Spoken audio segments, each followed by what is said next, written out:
Alright, I'm getting ready to change the power steering pump out on a 1989 Buick Park Avenue. As you can see, it's got the hood that tilts to the front, and it's resting on the custom crash bar up there. Anyways, for starters, I use 8mm bolt, and I just disconnected the ground. You're supposed to connect both or the positive, but I make sure the ground can't make contact, and so I'm content with that. For starters, then, I use an offset wrench. Started using them recently, and for some applications I really love them. And I found the 18mm seems to fit really good on the tensioner pulley, and I was over more like this and was able to push this that way and then pull the belt off. And before you disconnect any serpentine belt, you always want to double check the routing. On the guard here, there's a diagram, so I'm set there.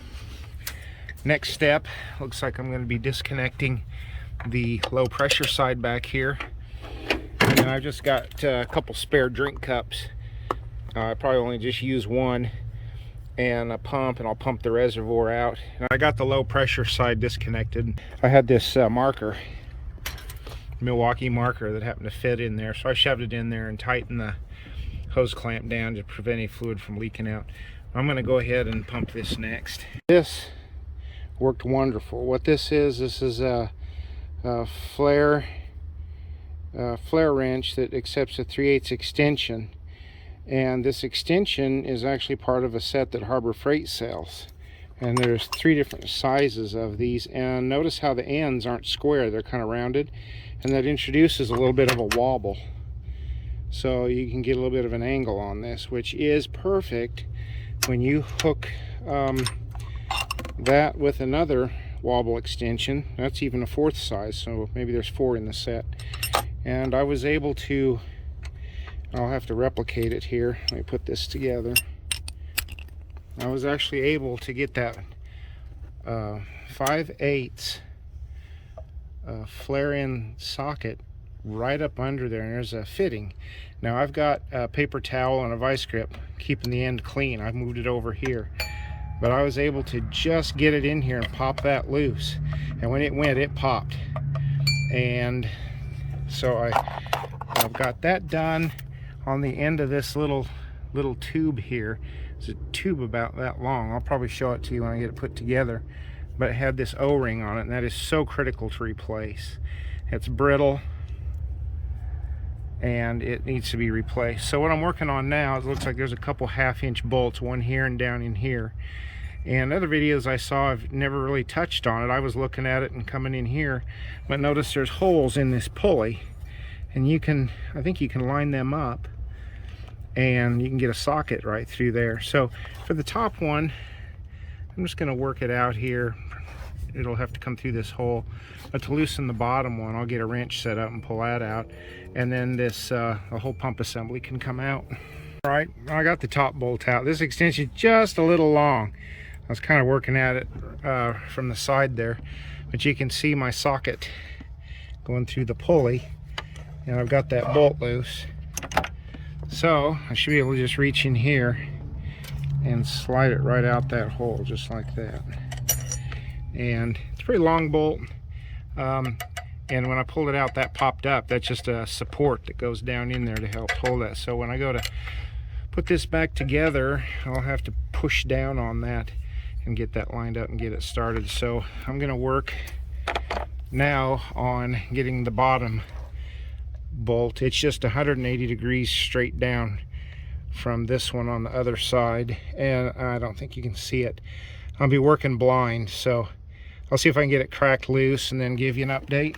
Okay, so what I ended up coming up with is this extension with a 3/8 socket, 3/8 drive, and come in through one of the holes in the pulley here.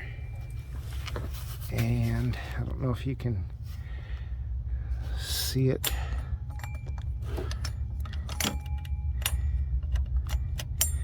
Get it on there. Let's see if it makes any difference.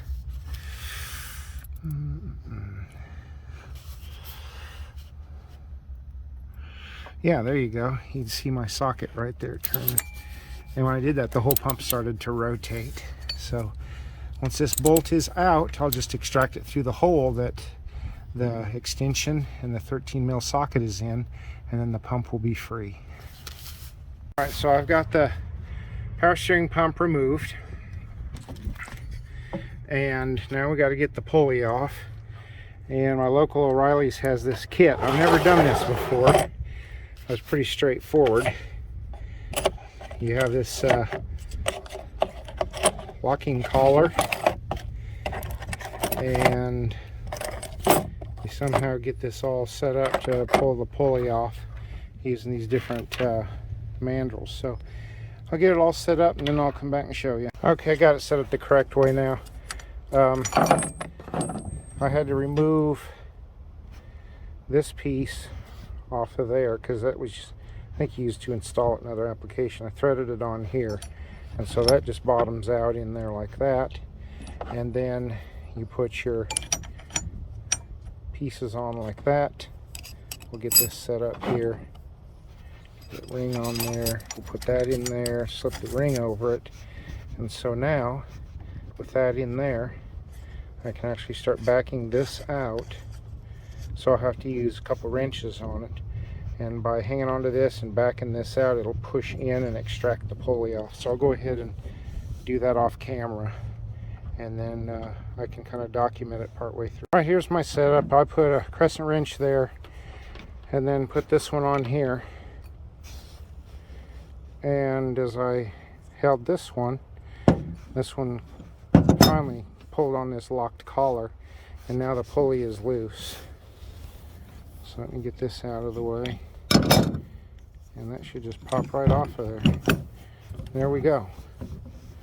So there's the old pump. Get my core back on it. So now we'll work on installing the pulley onto the new pump. Alright, for this, I've just got the bolt, the long bolt, that threads right down into the shaft of the power steering pump, and then this piece here. So you just screw this down as far as it'll go, and hold this with a wrench or socket or whatever, and turn this, and it'll pull on that bolt while it pushes the pulley back on the shaft, and you just go till it bottoms out. Okay, so what I've done is I took the plugs out of the new pump. This is where your pressure line goes, and cap where the dipstick goes. And now I'm going to take this vacuum plug off the old one and put it, or off the new one, and put on the old one. And then the rubber O-ring will go on the tube on the car, that pressure line. From what I can tell, the other O-ring that comes in the kit is if your return line has a seal. And since mine just hooks on this nipple back here, evidently they have O-ring for other installations. It's just automatically included, because I've tried to get that down in there, it's just too big. So I've put the O-ring on the high pressure line, and we'll go over here and I'll show that to you.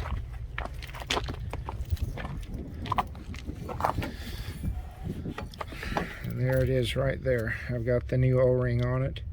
So what I'm going to try to do is get that started on the new pump, so it will protect that, and then put the pump into position. So we'll see how that. Okay, I was able to do just what I said. I lifted up on the pump and I got the line started in there.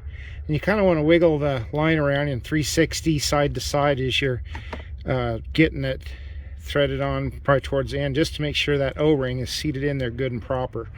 So now that that's on there, I can go ahead and just get that bolted in there and get my return line put on and the serpentine belt. So I'll go ahead and do that. Okay, I got the bolt started. I was having to push down on that pretty good, but I can't stress how wonderful these wobble extensions are. Sometimes if you use them the wrong way, they'll pop loose, but I've mentioned it before. See how that end is not milled completely square? So if you look in here, this line is in the way, and I don't want to have to disconnect it. So I don't have a U-joint, but you see I'm just a little bit skewed there, but it's just enough that My rats are kind of tapping on that line, but it gives me enough clearance to get this bolt going in here. And it's just wonderful for those tight jobs where you just can't ever seem to get on anything just right, and you need just a little bit of clearance. So what I'm going to do, see it's snug there, but I still have to get the bottom bolt in. So good mechanic practice, loosen it up a little bit, and then work on the bottom one, and then kind of work back and forth and snug them both up. So let's get that done. Okay, well, the job's all done. I've got the low pressure line on the nipple here and the hose clamp tightened. Moved over my old fill cap. Serpentine belt is on. If anybody's needing to know how it goes from the alternator direct down to the air conditioner compressor. And believe it or not, I did find on Rock Auto they have a bracket for a dummy pulley down there. So if you ever are running a car without air conditioning, you can't just take it off because belts start rubbing. So you have to have a dummy pulley so that your belt can still take the factory path, but you can just do an air conditioner delete if you want. Anyways, that pulley goes down around the air conditioner compressor. Then it comes up, and the back side of it runs over this pulley right here. I assume that's the water pump. That's like on my Ford. And then circles around, back down around the crankshaft, and then right up here to the power steering pump, around the idler, and then back up to the alternator. And that's what I showed you in an earlier video, that belt diagram right there. Anyways, the odometer has been replaced on this car. The old one was broke. I was a junior in high school when this car was new, and I'm 53 now. And it's got, the odometer says I think 266, but it reads 70,000 high. So we're almost at 200,000. Just get a little rust in it and stuff, but it just keeps plugging away. I just did a starter replacement, and I run the old AMSoil in it, and it ends up being one of the best engines that GM ever made. It takes a bit to maintain them, but just really love the old car. I managed to just do a lot of repairs on it over the years and have a lot done. So anyways, I don't have enough power steering fluid, so I got to run into town and get some. If that's okay, I can take my old pump in for the core and exchange it. And we'll see if I was successful or not.